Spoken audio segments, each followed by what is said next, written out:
But if Alk looks really weak, and maybe all the other teams are like, ah, he looks like shit, we won't play him, then we'll be fine. Yeah, this is the kind of game that all the teams are going to be watching. Yeah, they're like, oh, is Alchemist good? There's probably a lot of, I mean, some teams out there like, oh, yeah, EG playing clutch, heavy favorites, maybe not a lot to learn from this series because EG should 2-0 them, but then they see this Alchemist, they're like, ooh. I mean, it's all. I feel like that's what happened with the CK earlier, you know? Yeah. It's just like we see it in the hands of a couple of teams, busting it out, and suddenly it's spread like wildfire.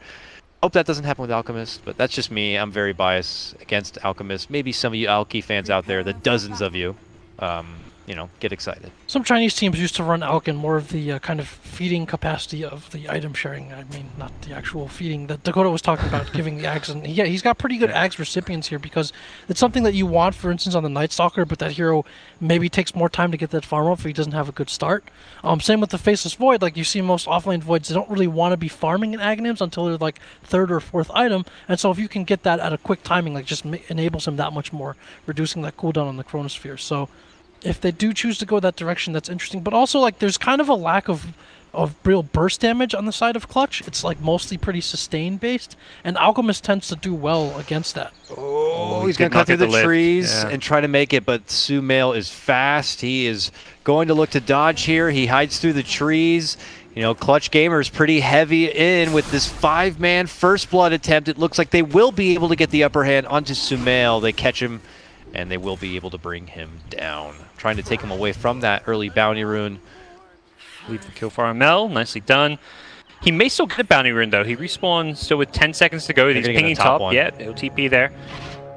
But interesting. He kind of ran south. I think once he committed to running to the right side, he couldn't run towards his tower because he ran directly down. And Sanking so Sanking was going to eventually catch up to him. So he kind of felt like he had to duke in the trees. But good aggression from Clutch Gamers to snag at least. Well, they don't stop him getting bounty rune, but they managed to get that first blood. Yeah, that's pretty much what they get from it, is first blood. So they get a boost. He still gets a nice amount of gold, and actually, because the Clutch Gamer's not in a position to really block their lanes optimally, that might end up skewing the lanes in EG's favor. So, you know, not too bad of a trade-off, I guess, for giving up first blood. Yeah, considering he still gets a bounty rune. Universe got his bounty rune top. I feel like Universe may just crush this lane. He's fantastic in these 1v1s often, knows them very well, and that is a concern for Clutch Gamers. It looks like Zai is going to be kind of the enforcer for this mid lane now, but bottom lane, that means that they can make their move in. For Arteezy here, as mentioned, the stun, the telekinesis pullback, and with the bugs, it's all more than enough to be able to get a now 2nd kill for Clutch. It's a great move from backs through the trees, gets him from the side. Veno loves to be up against kind of these traditional one hero type of offlaners. He does not necessarily like to be tri-laned, which would force the supports to be there as well, because he likes to get up those levels and experience. It's very important to him in terms of the ward's poison stings. So they could either send Night Stalker down here and try to brawl a little bit, or they consider relocating Arteezy. Plan for now. Yeah, Arteezy hasn't even skilled anything yet, because there's none of your spells are actually useful against a tri-lane. I mean, the Gale is probably the most useful, but he's kind of like, well, we're not really going aggressive, we're playing defensive, and your spells as a Veno aren't good defensively except the wards, but only wards once they're level 2, level 3, so for now he's just going to be like, well, I'm just going to chill. And Zai's kind of almost forced to be just stuck nearby. He'll float around for the bounty rune right now, but it'd be nice for Crit to be able to try to get some good XP on the side. Once you get to level 3 and you get 2 points in Purifying Flames, you could do some surprisingly good burst damage with the Fortune's End pairing, so yep. But we'll see if he gets that kind of opportunity or not. As long as Clutch Gamers are keeping this pretty heavy on the aggro side of things, he might not get that opportunity. But as I say that, they all step off. In fact, it does look like Zai's trying to go in for a snipe of the bounty rune, but gets there just a bit too late. Oh, into the root creeps. That's going to be actually a decent amount of damage. He actually got, it almost feels like a little lucky there. I feel like when I cross in front of those creeps, I don't know, they hate me. They're just like, get the hell off my doorstep. They hit me with the root, they hit me with everything they got. Those dreaded prowlers. One of the best ones back in, this is turning back the clock, but in Warcraft 3 there was those like purge creeps. They just come out and just purge you and drain your mana too. those are just brutal to walk past. Sumail's just roaming around picking up bounty runes. I'm just enjoying watching him. He goes to the top one. When you have these 1v1s in the offlane, neither offlaner really wants to leave to pick up bounties unless they get an early bottle to refill it. So he has free access to get double bounty runes and then come back mid. He pushes out the lane with acid, he returns, fairly, I mean, it's kind of efficient. At the same time, he is missing some CS while this goes on, but those bounty runes give him more gold than he'd otherwise be finding. And he returns back to the mid lane with pretty even neck and neck CS game there. You were already mentioning how Universe was going to be getting a lot in his lane, and it does look like that is the case. 15 and 1 CS for him, but it is a win-win. Clockwork in this kind of a matchup is also getting a lot. We're seeing some simultaneous breaks here. Armel harassing Sumo quite a bit, while top lane with the battery assault. Universe gets time lock hit there, so it's quite a bit of damage on the wrapping. It's going to force out the sound wall. Bottom lane moves under RTZ. We catch the back end of that one. It is CG coming up successful once again. Like the CG have reacted to the Venom problem from game 1 and like, we're going to actually address this here since we had no answer for it once he got farmed. Let's stop him getting farmed. Let's put him on the back foot and play from there. So already we see a much clearer response coming out from the CG camp. Nighttime now. Is level 2, very fresh level 2, so not the best side of the XP as far as where you like to be, but we'll see if you find any sort of setups with it or any sort of potential plays. He's for now kind of heading cross country here, and we'll get some of that time to farm as Sumail's once again doing the loop to dupe here, grabbing some bounties and some jungle farm. Oh, missed that acid. That acid AoE. Uh-oh. He pulls him in, but initially it didn't actually draw aggro, it looked like. But ooh, another setup possibly onto the bottom lane here. Can they get Artur down yet again? There's the telekinesis. They throw him right back in towards Gabby. There's the burrow strike, and that should do it. Walk him on back. He'll try to get some wards down or something, but now he is 0 and 3. This aggro lane from CG is proven to be quite rewarding. Yeah. The wins for EG is mostly the mid lane where Alchemist has not been ganked at all. He's kind of free farming. He's fallen back in the jungle as well. He missed that stack, so a bit of efficiency lost. But he is maxing that Grievel's Greed, not even getting that third point in acid. So he's going full on gold farming mode. And also giving that lane in the mid to Zai from time to time when he does venture back into that jungle. Definitely feels very passive. Very more on the economy side of things for EG. They understand that they are going to be taking some losses, especially in that bottom lane, but like you were talking about, Sumail's getting a lot, Universe is getting a lot, and they're not going to be maybe proactive at all in this nighttime, but Zai did get a bit of time there to farm up. So he's getting closer to level 3, but is he crossing paths with the Sand King as he tries to rotate through the mid lane? Yes, he will spot him out. I don't know how much kill potential they have between him and Sumail, especially when Sumail's already this low, but they will avoid this potential gank. Oh, Zai won't. He's done for. He does get caught with the telekinesis, with the burrow, and with the soul siphon. That is going to do it. Sumail's like, I'm out. This bounty runes to pick up. Yep. See you later, guys. There's money to be grabbed. Yeah. Let's say gets the Iron Talon. I was wondering if I feel like he maybe should have got that earlier, but he knows he's going to spend probably more time in the jungle than he will in the actual lane. But already see a response. Fly solo. Oh, he wards, but instant D-ward from Zai. Good heads-up play there. And even gives the ward to Sumail. What a bro. More money to be made by the money man. One thing that's going to be interesting to watch out for is how quickly can Armel take this mid tower. If Sumail opts to retreat into the woods, and let's say Artesian isn't in a position to come help, they take down that tower, and then once these towers fall, it's going to be a lot harder for EG to farm the jungle. This is a problem that Radiant seems to have quite frequently, which is both protecting their jungle because of the spacing of the camps and being able to stack their jungle effectively with the Ancients and the distance from the other camps. So that is something that obviously EG is going to want to utilize with the Alchemist, whereas CG is not really built in their lineup to take advantage of jungle at all, by contrast. So that's going to be something to watch out for. There's a lot of vision from Clutch and a lot of mobility, and so if EG loses control of that jungle, it could be a tough game for them. Perhaps more the Venom's job to defend those towers too, because losing your towers is where you lose control of the jungle.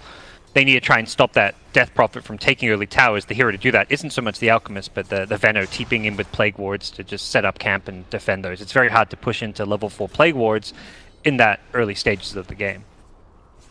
Yeah, that's a good point, and that may be why they keep bringing him back to lane, even though he's been killed a few times, because he is going to get more experience. He is able to stop the wave there. Instead of just transitioning him to the jungle and telling him to go farm that, he's still getting lane XP and keeping the wave off the tower, at least for now. The tower is still in pristine condition. No points in Gale, very much clearly going for a full-on Plague Ward build that he'd normally get that Gale for some kill potential. They're playing defensively. Nighttime concludes as there is a bit of a tussle over the bounty rune. It's going to be Clutch who lose their Sand King in that ordeal. Zai's going to be able to walk himself into a regen rune and back to full health. Very convenient for him. Void makes the first move before Clockwork does. It's kind of the unexpected result there. Normally you think, okay, this here's hit level 6. Clock is typically the one more interesting ganking. Yeah, but Clock rather is the first one to get the ulti off into that mid lane. Finds connection onto Sumail, tries to cog him down, but they'll have to settle for Zai, it looks like, instead. Yeah. Very easily escaped there. As long as he had Chemical Rage up, I guess Clock was banking on it being down. Just breaks his way out of the cogs, runs away. I don't think Nightstalker even saves him there. I think that was just Zai thinking he needed to save him when really Sumail was A-okay. But this mid tower is the key objective, and I think Death Prophet... Oh, no mana. I was about to say, earlier on he hadn't skilled up the ultimate. This time it's just, yeah, he's actually a bit out of mana, so... We'll see if they can defend this one or not. Venno has rotated top, so it looks like this tower is done for. And there, the Exorcism will come out. As the tower's already falling, so I wonder if they're going to keep this party moving forward or try to pull it back into maybe some extra farm for the DP. Looks like the latter here, so as they settle for that, EG goes for their own trade, bashing in towards this top tier 1 tower. Their kill potential is getting pretty nice now, obviously with the Chrono being online. Poison Nova is there. But they might decide to just wait things out till maybe the next Nightfall.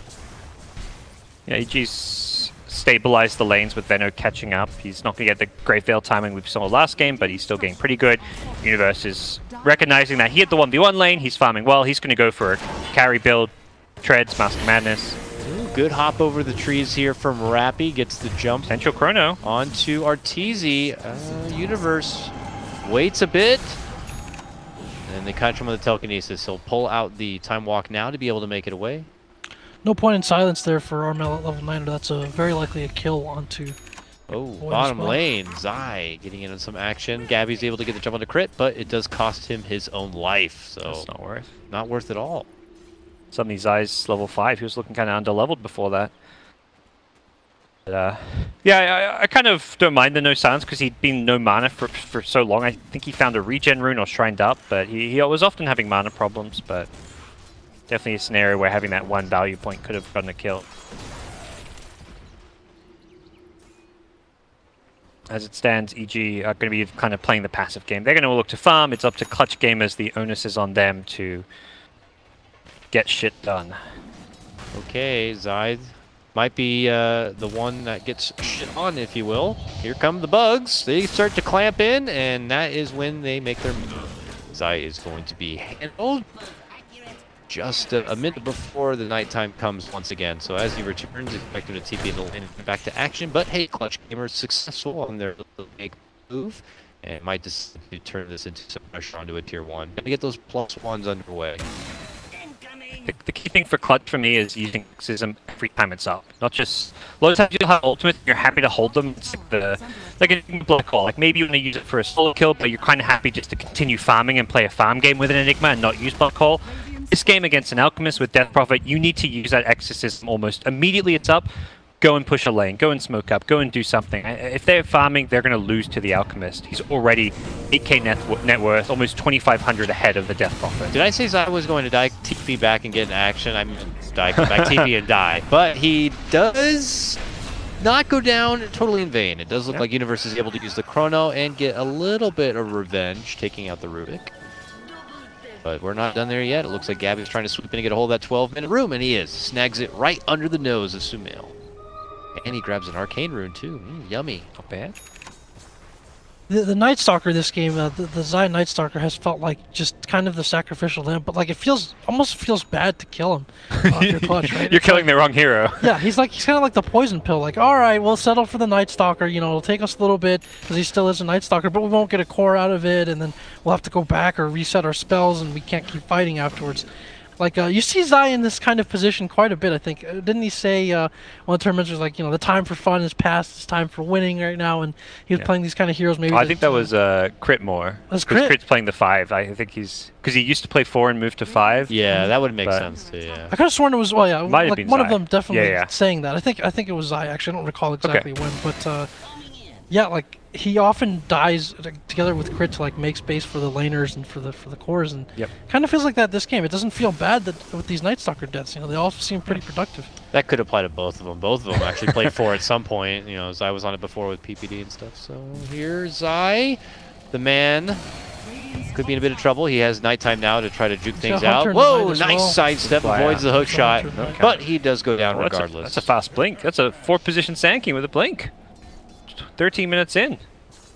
And Clutch Gamers, I mean, talk about them having to make plays and do stuff. They've got the tools to do it with. Exorcism, blink on Sanking this early makes a big difference for them. Smell is going to have a good timing on Radiance, but the question is how much damage can Clutch Gamers do before that comes up? And even while the Radiance is there, Alchemist really kind of hits his stride with a couple more items on top of the Radiance. Crit has been spotted. Look at this play coming in from Clutch as they make a heavy push in the top lane. 2 of them rotate themselves down towards the Shine. They cross paths with Crit, who's going to be committing the False Promise on himself. Can they move it forward to get the finish on the Boombox?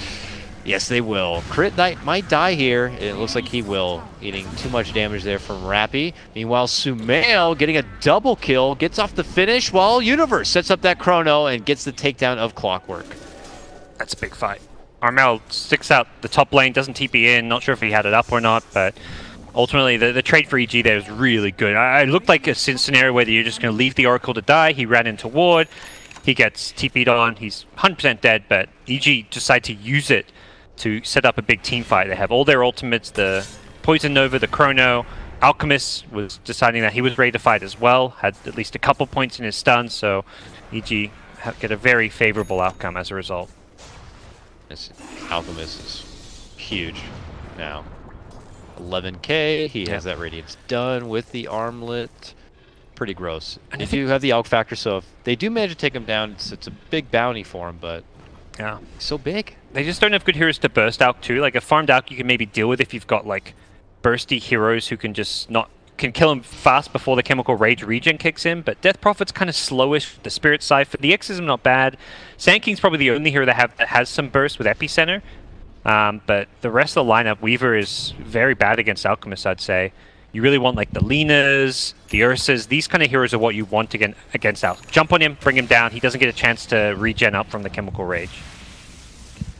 Yeah, they don't really have the burst. And then looking at some of the itemizations, so Gabby on the Weaver has decided to go for the Lincolns this game. First item. I'm not sure if I agree with this choice as far as this game situation, because while there's a couple tools for being able to take off the Lincolns, or like you're not protected, say, against time dilation or some from Void, but also like a lot of times when you go for that Weaver, that Lincolns early on the Weaver, it feels like it slows you down a little bit too much. This is a hero that needs offensive and defensive items, as we see Universe going on to solo in the mid. Him and Zai tag team and get the takedown of the Rappy jumps into action now between the boot box. Look for a little bit of redemption here, but Universe able to time the high ground and does TP right under their nose, and out from trouble. Zai will take the skies, fly up and away, and he's out of there. It was mid-battery assault. It looked like it hit the Night Stalker instead. Zai playing that self with support. They have spotted Sumail though. Is farming deep. Again, has that monster bounty over his head. They're going to commit with the Epicenter, and they will be able to bring down the beast. The kill you need. And need probably a few more times at this game. He did buy his boots of travel, so it looked like he didn't lose too much. I think he picked them up, was trying to TP out, and then got caught. Oh man, Gabby is being chased for Crit. Crit has the Fate's Edict, Purifying Flames to try to heal himself up. We'll be able to make it away. Could have gone 2 ways about that. Could even Fate's Edict be Weaver, so he can't right click, but either way, gets out from trouble. Void with a Shadow Blade already. Universe is very farmed. I mean, he's number 4 in net worth, and you see Alchemist and you see Void, and you're like, this Void isn't really that farm, but considering Universe's role in this team, this is a fantastic spot to him to be in, and these items are great at punishing this Weaver. He can Shadow Blade in, scout around, find the Weaver, or even find like a Sanking. I think Sanking is probably one of the bigger value kills you can get, because without Sanking, you lose that big guaranteed instant initiation. You've still got the clock, but I think Sanking is kind of the scary 2 for the Alchemist to have to do. Looks like action here from EG. They gather just to their mid-tier 2. and roll on out here. We got a chrono, everything up ready. They go towards the lane. Just Clutch Gamers come together. It looks like they're going to go for their own call to action. They don't speak up. They're going to shoot Death Prophet in the lane. Will this turn into a convenient bait? No. EG actually headed into the Roche pit and begin to fight it out there. Armel's like, Arcane Rune, what's happening in there? Oh, it's a Roche fight. Oh, Chrono comes out from Universe, only able to catch the Clockwork back and behind. Aegis is getting snagged up from Sumail on this one. They're battling it out. They are going to get the finish onto the Venomancer here, but they're looking for more. Sumail's going to get hit with a False Promise. It will end up working its way through the Aegis here. Armel hanging on with that Soul Siphon, but can't live it out to the end of the Exorcism. They are going to get the finish. Gabby cleans up Universe here. It's Sumail, the lone survivor for EG. He's now going to be beating down the bug. Can he get the finish onto Gabby with a Radiance Burn? The poison's there. He needs just a bit more. Can he run up enough? No. Gabby's going to be able to Sakuchi away. And Fly Soul also will survive. It is an absolute bloodbath in the Roche pit. Those are the type fight. I believe, yeah, Alk did so much damage. The Venomax didn't do as much as I thought, despite getting off the ultimate. EG make a sneaky move there. Very heads-up play from Clutch Gamers actually Breeder. I honestly thought they weren't going to predict that one because EG smoke in, they kill it very quickly, but very smart play by Armel to just throw a Cryptstorm in there and figure out what was going on.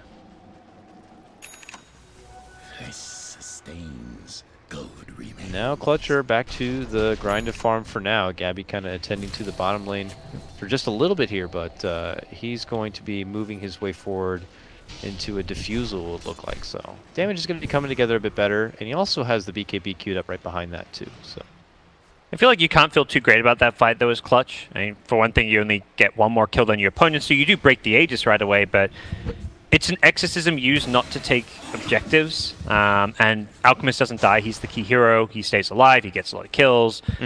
It slows you down where you don't have exorcism for a little while, and Alkas continue to farm, so it just gets Alk more and more money to play around. So I think this game continues to look pretty scary for them, despite that fight. I didn't even notice, yeah, he's got that new bubbly Radiance cosmetic look. Kind of funny looking here. Sumail will split pressure his way through this top lane. The rest of Clutch all down this mid lane. Going to be starting to knock their way down to this tier 2. It looks like we got a nice DD rune here on Gabby, and now the Exorcism also coming out. No contention at all here from EG. Just kind of prepped just in case Clutch continue this push on forward, but they are going to be splitting the pressure elsewhere, it looks like, in the meantime. Yep. Zai's there just to try and scout, make sure that Universe is protected. Universe is going to Shadow Blade in from the Shrine, looking for a pick. And he may actually find it at the Ancients. Gabby's still there. He moves in, hits him once, then commits him with a Chrono, and now uses the Mask of Madness. Can he burst him alone? Clockwork dives for himself right into the Chrono, but there's just not enough damage. Gabby will be able to make it away.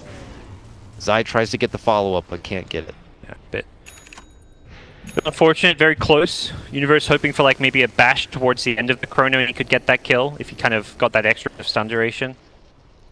Find it. He tried to play his vision if possible. He even got that one first smack in before the Chrono just to get the most damage out of it as possible. But and what Rappy's doing with that hook shot, you can actually get that stun off on the Void. You don't like actually physically go to him, but it still stuns him in Chrono. At least that's how it used to work. I assume it still worked that way.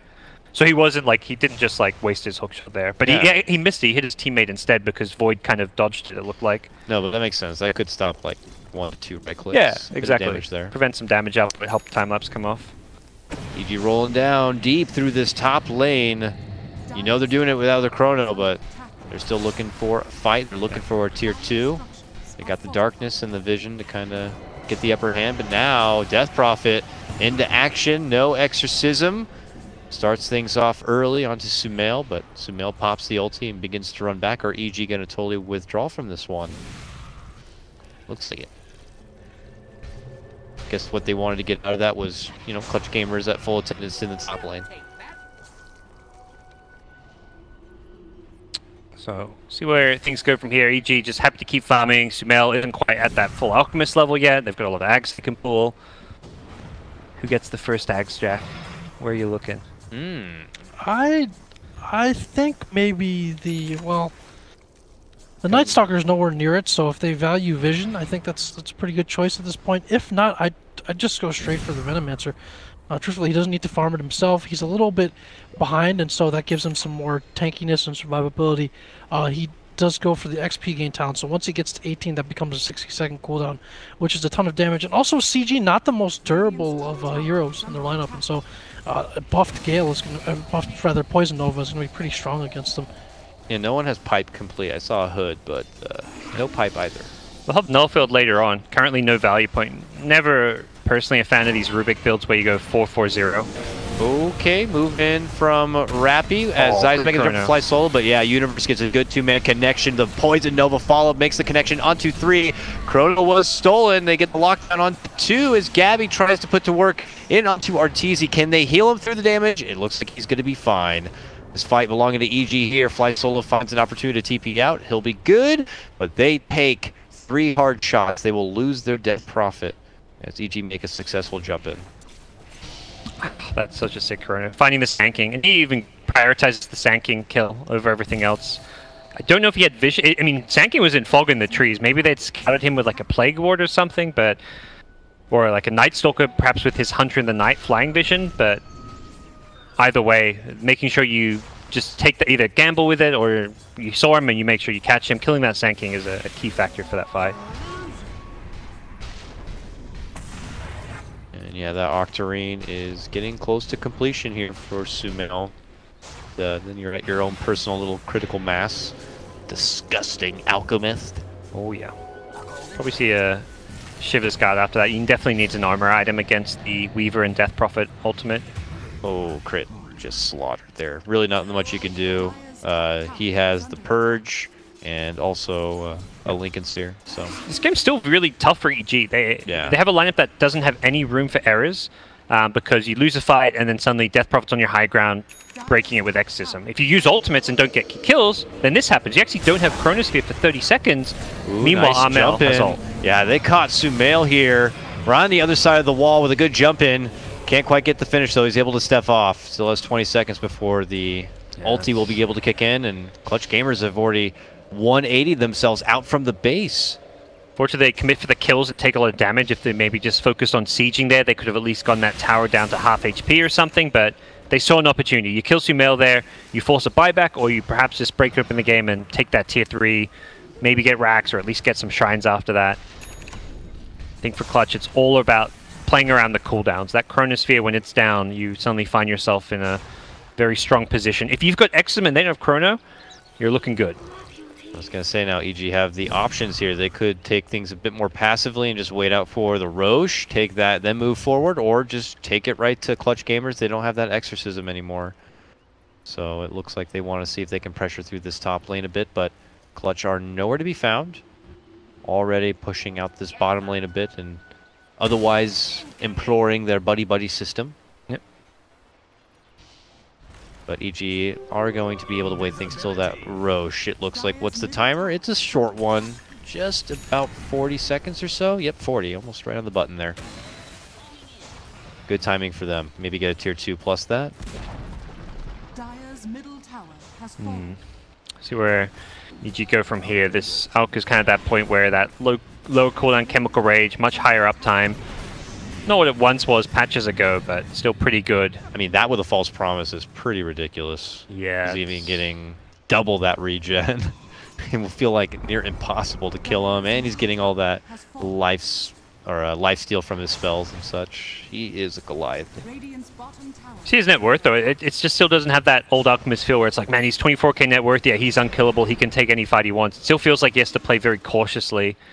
Yeah. And not get caught out. The Exorcism could ruin his day. I think part of that is EG didn't have any Force Staffs until now. They've got a way out of the Clockwork Cogs with Arteezy picking that up. I think I kind of expected maybe it's for him to pick it up a bit earlier, but he did prioritize those other Veil, Solar Crest, Common Veno items. Yeah, the extra mobility is going to be nice, and if he's not picking it up, I don't know anyone else who is, because lots of the farm is already being gobbled up by the mighty Sumail and some of the other cores here. Yeah. EG coming together now, still eyeballing this Roche pit. It's up now, so tension will be on this Roche. Obviously, Clutch will want to contest it. By now, they have the Exorcism back up and ready to go. I don't know. Jack, what do you think? What would be Clutch Gamers' best approach to this kind of situation now when Roche is going to be a priority for both sides? I think, well, look, as we see some deep wards there by Clutch Gamers, I think that they need to go back to trying to get these pickoffs. I think you get the lanes pushed out. Whether Sand King Clock or Weaver can do that, and they have to look for these kind of pickups. I think they have to try to restrict EG space a little bit. I thought EG would try to start deathballing now with the Alchemist, who's, as you mentioned, very difficult to bring down, especially with an Oracle, but they still, I guess, don't feel entirely comfortable doing that, so this next Aegis is going to be huge, and one way to stop that or forestall it is, again, to keep the waves pushed, keep the pressure there, make your enemy reveal themselves and look for pickoffs. So otherwise, you know, giving up this Roche looks really bad for them. Like, I'm not sure they would be able to last much longer if they did give up that Roshan. Yep. Well, EG are going to smoke up. They had some vision from Plague Wards. They got deleted, but here they go. They are coming in from the low ground, though. Gabby could scoot in. He does manage to get just a brief glimpse of Zai. Frantically pings it out. The rest of the team they're going to wait this Rocket totally Flare out. Yeah, they wait the Rocket Flare to expire, and then they start on Roche. They've got like a 5-second window between rocket flares. Oh my god, look how fast they do it though. There is no chance they're going to be able to make it in there in time. But Clock says, I can get in there. Jumps in right away. On, he dies right away. But can they still make their way in somehow? No, it looks like Sumail will be able to chop his way through it. Grabs up the Aegis. They put all their focus onto Arteezy, but then Universe steps in, gets a nice two-man chrono onto Clutch. And will be able to set up a couple of easy takedowns. 3 going to get dropped now, and Aegis claimed. EG looking to just take it home down the mid lane. So there is a 4-second window between Rocket Flare cooldown and the vision it gives, and in that 4 seconds, EG got Roche down to about 25%. That was crazy. Oh, Fly's dead. Woo! Okay. He got squished like a fly. This is like game 1, you know, that we're just like talking about whatever's going on, and then suddenly EG just have one crazy fight, and boom, game ended. The 0 to 60 moment all of a sudden there from EG. Like 0 to 100. It's crazy. The Nas turned on. Wow, indeed. Gabby can't even believe it. What the hell happened? We're out of the tournament? Yeah, guys. Sorry. EG came in today, fired up and ready to play. I know Clutch got the best of them in the round robin, but this time EG are not pulling out any sort of ancient apparitions. Did Clutch beat EG in the round robin? Damn. That is impressive. Okay, skittish out here. It looks like this could be the final defensive hurrah for Clutch, but they've already lost their Sand King. No Epi going to be in this one. Sumail simply had chopped up the little Scorpion. Looks to go for the Clockwork next. Rappy has to step away. Clutch simply fighting out their last moments of the tournament here. Oh, he tried to Manta off the stun on that one. Couldn't quite get it.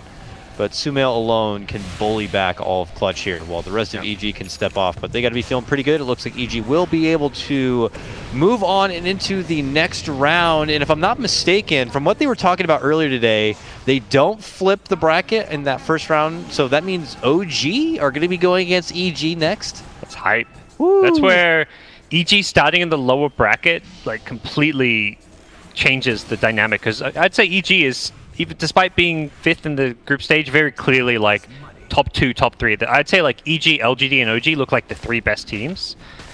EG just through some weird head-to-head rules ended up in the lower bracket despite finishing tied 2nd in score.